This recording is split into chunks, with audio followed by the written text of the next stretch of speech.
জানিয়ে দেব হাতে থাকা সর্বশেষ আপডেট আন্তর্জাতিক সংবাদ। শুরুতে গাজায় ইসরায়েলি হামলায় প্রাণহানি ছাড়ালো 41। এদিকে উত্তাল মণিপুর, কারফিউ ভেঙে বিক্ষোভ।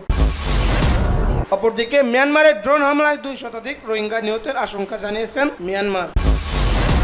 এদিকে ইরানের উপর ইউরোপীয় 3 দেশের নিষেধাজ্ঞা। এবং সর্বশেষ ধর্ষণ করে ঊর্ধ্বতন সহকর্মী বিচার না পেয়ে মামলা ভারতীয় বিমান বাহিনীর নারী কর্মকর্তা। গাজায় ইসরায়েলি হামলায় প্রাণহানি ছাড়ালো 41। ফিলিস্তিনের অবরুদ্ধ গাজা ভূখণ্ডে ইসরায়েলি হামলায় আরও 32 ফিলিস্তিনি নিহত। এতে করে উপত্যকাটিতে নিহতের মোট সংখ্যা 41,000 ছাড়িয়ে গেছে। গত বছরের 7 অক্টোবর থেকে চলমান এই হামলায় আহত হয়েছেন প্রায় 95,000। মঙ্গলবার আনাদোলু বার্তা সংস্থার প্রতিবেদনে এই তথ্য জানানো। প্রতিবেদনে বলা হয়েছে, গাজা ইসরায়েলের হামলায় নিহতের সংখ্যা বেড়েছে 41,020 জনে এবং আহত হয়েছেন 94,925। গত 24 ঘন্টায় আরও 32 জন নিহত এবং 100 জন আহত হয়েছেন বলে জানিয়ে ধ্বংসস্তূপের নিচে এখনো অনেক মানুষ আটকা পড়েছে। উদ্ধারকর্মীরা তাদের কাছে পৌঁছাতে পারছেন। ফিলিস্তিনি স্বাস্থ্য কর্তৃপক্ষের মতে গাজা জুড়ে ধ্বংসস্তূপের নিচে 10,000-এরও বেশি লোক নিখোঁজ রয়েছে। জাতিসংঘ নিরাপত্তা পরিষদ যুদ্ধবিরতির প্রস্তাব সত্ত্বেও ইসরায়েল তার হামলা অব্যাহত রেখেছে। গত 7 অক্টোবর হামাসের নজরবিহীন আন্তঃসীমান্ত হামলার পর থেকে ইসরায়েল গাজায় অবিরাম বিমান ও স্থল হামলা চালাচ্ছে। হাসপাতাল, স্কুল, শরণার্থী শিবির, মসজিদ ও গির্জা সহ হাজার হাজার ভবন ধ্বংস। প্রায় 20 লাখ বাসিন্দা তাদের বাড়িঘর ছাড়তে বাধ্য। জাতিসংঘের মতে ইসরায়েলি হামলার কারণে গাজায় প্রায় 85% ফিলিস্তিনি বাস্ত হয়েছেন এবং খাদ্য, পানি ও ঔষধের তীব্র সংকট চলছে। গাজার 60% অবকাঠামো ক্ষতিগ্রস্ত, যা ধ্বংস হয়েছে এবং ইসরায়েল আন্তর্জাতিক বিচার আদালতে গণহত্যার অভিযোগে অভিযুক্ত হচ্ছে। উত্তাল মণিপুর, কারফিউ ভেঙে বিক্ষোভ। সহিংস সংঘর্ষের জেরে ভারতের উত্তর পূর্বাঞ্চলীয় মণিপুর রাজ্যের পরিস্থিতি আবারও উত্তপ্ত হয়ে উঠেছে। সহিংসতা নতুন করে বৃদ্ধি পায় রাজ্যে 3টি জেলার অনির্দিষ্টকালে কারফিউ জারি বন্ধ করে দেওয়া হয়েছে ইন্টারনেট পরিষেবা। তবে কারফিউ উপেক্ষা করেই চলছে। ভারতীয় বার্তা সংস্থা পিটিআই এক প্রতিবেদন জানিয়েছেন, ইম্ফল, পশ্চিম ইম্ফল, পূর্ব ও যৌবল জেলায় গতকাল মঙ্গলবার সকাল 11টা থেকে সর্বাত্মক কারফিউ ঘোষণা করা হয়। রাজ্যের শান্তি পুনরুদ্ধারের দাবিতে শিক্ষার্থীদের বিক্ষোভের এই দিন মণিপুরের এই 3 জেলায় কারফিউ জারি করা হয়। এদিকে উদ্ভূত পরিস্থিতিতে মণিপুরে ইন্টারনেট পরিষেবা বন্ধ করে দেওয়াই হয়। স্থানীয় সময় গতকাল মঙ্গলবার দুপুর 3টা থেকে আগামী দিনের জন্য সমগ্র রাজ্যে ইন্টারনেট সংযোগ বন্ধ রাখার সিদ্ধান্ত নেওয়া হয়। গতকাল এক নির্দেশিকা জারি করে একথা জানিয়েছে মণিপুর সরকার। অশান্তির আবহে সমাজ মাধ্যমে বিভিন্ন ধরনের গুজব ছড়াচ্ছিল বলে সরকার। অন্যদিকে মণিপুর সরকারের ডিজিপি এবং নিরাপত্তা উপদেষ্টাকে অপসারণের দাবি কারফিউ উপেক্ষা করে গতকাল নারী ও শিক্ষার্থী সহ আন্দোলনকারীরা ইম্ফলের রাজভবনে নিয়ে যাওয়ার চেষ্টা করলে নিরাপত্তা বাহিনীর সঙ্গে তাদের সংঘর্ষ। এ সময় আন্দোলনকারীদের ছত্রভঙ্গ করতে কাঁদানে গ্যাস নিক্ষেপ করা হলে সংশ্লিষ্ট কর্মকর্তা জানিয়ে গত সোমবার খয়রাম বন্ধ ওমেন মার্কেটে অবস্থানরত কয়েকশো শিক্ষার্থী বিটি রোড ধরে রাজভবনের দিকে মিছিল নিয়ে যাওয়ার চেষ্টা করেছিল, কিন্তু কংগ্রেস ভবনের কাছে নিরাপত্তা বাহিনীর বাধার মুখে মিয়ানমারের ড্রোন হামলায় 2 শতাধিক রোহিঙ্গা নিহতের মিয়ানমার থেকে পালিয়ে বাংলাদেশে আসার চেষ্টা করার সময় রোহিঙ্গাদের উপর ভয়াবহ ড্রোন হামলা করা হয়। এতে শীর্ষসহ প্রায় 2 শতাধিক মানুষ নিহত হয়েছেন বলে আশঙ্কা করা হচ্ছে। সোমবার এই হামলা চালানো হয়েছে। মৃতদেহের স্তূপের মধ্যে ঘুরে ঘুরে মৃত ও আহত স্বজনদের শনাক্ত করার চেষ্টা করেছিল জীবিত বেশ কয়েকজন প্রত্যক্ষদর্শীর বরাতে শুক্রবার ব্রিটিশ বার্তা রাইটার্স এই খবর জানিয়েছে। সোমবারের ড্রোন হামলার বিষয়ে 4 জন প্রত্যক্ষদর্শী, অ্যাক্টিভিস্ট এবং এক কূটনৈতিক রাইটার্সের সঙ্গে কথা বলেছেন। তাদের মতে ওই দিন সীমান্ত পেরিয়ে বাংলাদেশে মাটিতে আসা রোহিঙ্গা পরিবারগুলোকে লক্ষ্যবস্তু করে ড্রোন হামলা চালানো। নিহতদের মধ্যে এক গর্ভবতী নারী ও 8 বছর বয়সী শিশুও রয়েছে বলে দাবি করেন প্রত্যক্ষ। এই হামলার জন্য আরকান আর্মিকে দায়ী করেছেন প্রত্যক্ষদর্শীর 3 জন। তবে এমন অভিযোগ অঙ্গীকার করেছে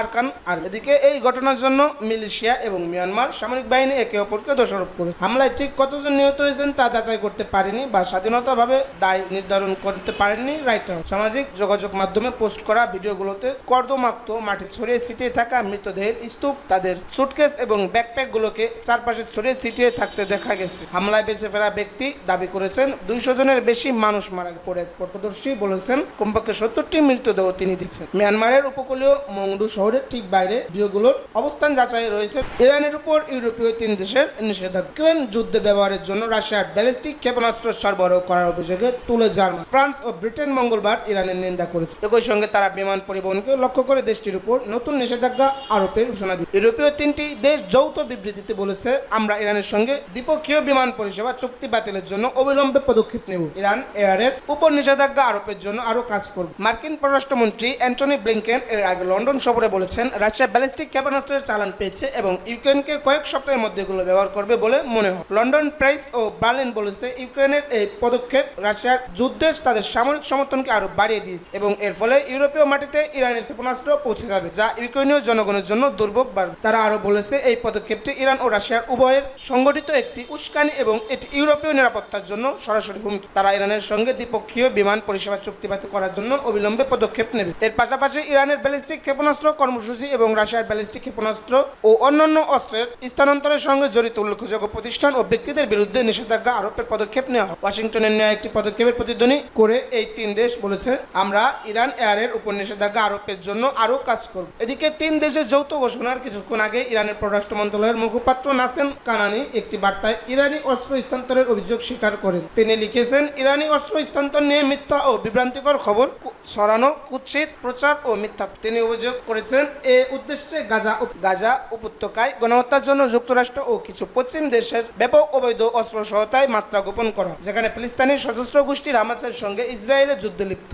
ধর্ষণ করেন ঊর্ধ্বতন সহকর্মী, বিচার না পেয়ে মামলা ভারতীয় বিমান বাহিনীর নারী কর্মকর্তা। সহকর্মী এক ঊর্ধ্বতন কর্মকর্তার বিরুদ্ধে ধর্ষণের অভিযোগ তুলেছেন ভারতীয় বিমান বাহিনী একজন নারী ফ্লাইং অফিসার। এ নিয়ে জম্মু ও কাশ্মীরের বুদগাম থানায় একটি মামলা করেছেন তিনি। ওই নারী কর্মকর্তা যার বিরুদ্ধে অভিযোগ তুলেছেন তিনি ভারতীয় বিমান বাহিনীর একজন উইং কমান্ডার। ঘটনাটি 1 বছর আগে। ওই নারী ও অভিযুক্ত কর্মকর্তা শ্রীনগরে ভারতীয় বিমান বাহিনীতে কর্মরত। বিমান বাহিনীর ওই নারী কর্মকর্তা অভিযোগ করেন 1 বছর ধরে তিনি যৌন হয়রানি, নিপীড়ন ও মানসিক নির্যাতনের শিকার হয়েছে। কর্তৃপক্ষকে বিষয়টি জানালেও কোনো ব্যবস্থা নেয়নি। থানায় লিখিত অভিযোগে নারী কর্মকর্তা বলেন, 2023 সালের 31 ডিসেম্বর অফিসার মেসে এক পার্টিতে তার ঊর্ধ্বতন ওই কর্মকর্তা জানতে চান তিনি কোনো উপহার পেয়েছেন কিনা। উপহার পাননি জানালে ওই কর্মকর্তা তাকে বলেন উপহার তার কক্ষে আছে। এরপর ওই কক্ষে নিয়ে যান। সেখানে তিনি যাওয়ার পর পরিবারের অন্যান্য লোকজন থাকায় জানতে চাইল কর্মকর্তা তার বাড়িতে নেই। সেদিনের ঘটনার বর্ণনা দিয়ে ওই নারী ফ্লাইং অফিসার বলেন, নিজের কক্ষে নিয়ে যাওয়ার পর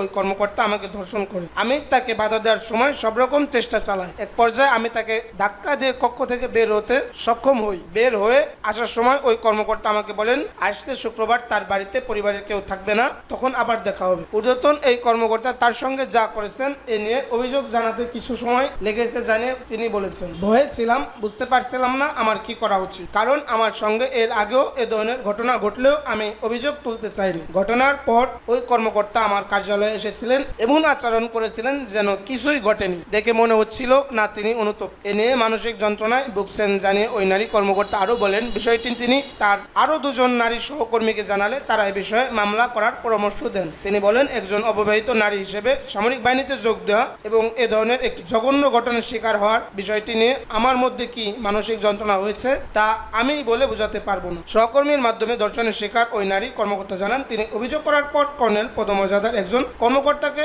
ঘটনাটি তদন্তের নির্দেশ দেওয়া হয়। এরপর চলতি বছরের জানুয়ারিতে 2 দফায় অভিযুক্ত কর্মকর্তার সঙ্গে বসে 2 বার তাকে জবানবন্দি দিতে হয়। অভিযুক্ত কর্মকর্তার উপস্থিতি নিয়ে আপত্তি জানান তিনি, তবে প্রশাসনের ব্যর্থতার ধামাচাপা দিতে পরে সেই তদন্তই এগোয়নি। এরপর তিনি বিমান বাহিনীর অভ্যন্তরীণ কমিটির কাছে অভিযোগ করেন। 2 মাস পর কমিটি বৈঠক করে মেডিকেল পরীক্ষার জন্য জোরাজুরি করলেও তা করা হয়নি। অভিযোগ করে ওই নারী কর্মকর্তা বলেন, একজন যৌন নিপীড়নকে সাহায্য স্টেশন কর্তৃপক্ষের পক্ষপাত দেখে মর্মাহত হই। এই কমিটি তাদের দায়িত্ব যথাযথভাবে পালন করেনি। প্রত্যেকেই যৌন নিপীড়কে সাহায্য করেছে। সাময়িক অব্যাহতি ও ছুটির জন্য একাধিকবার আবেদন করার পরেও ছুটি পাননি বলে জানান ওই নারী কর্মকর্তা। বলেন, তাকে নয়তো অভিযুক্ত কর্মকর্তাকে বদলির অনুরোধ করেও কর্তৃপক্ষের সাড়া পাননি। ধর্ষণের অভিযোগ করলেও বিমান বাহিনীর কর্তৃপক্ষের কাছ কোনো প্রতিরক্ষা পাননি জানিয়ে ওই নারী কর্মকর্তা আরও বলেন, আমাকে যেন যৌন নিপীড়ন করলো আর যারা এটা যেন উল্টো নিপীড়নকে পক্ষ নিল তাদের সঙ্গে বাধ্য হয়ে আমাকে চলাফেরা করতে হয়েছে, কিন্তু এই নিপীড়কের কিছুই হয়নি। আমাকে নিয়মিতভাবে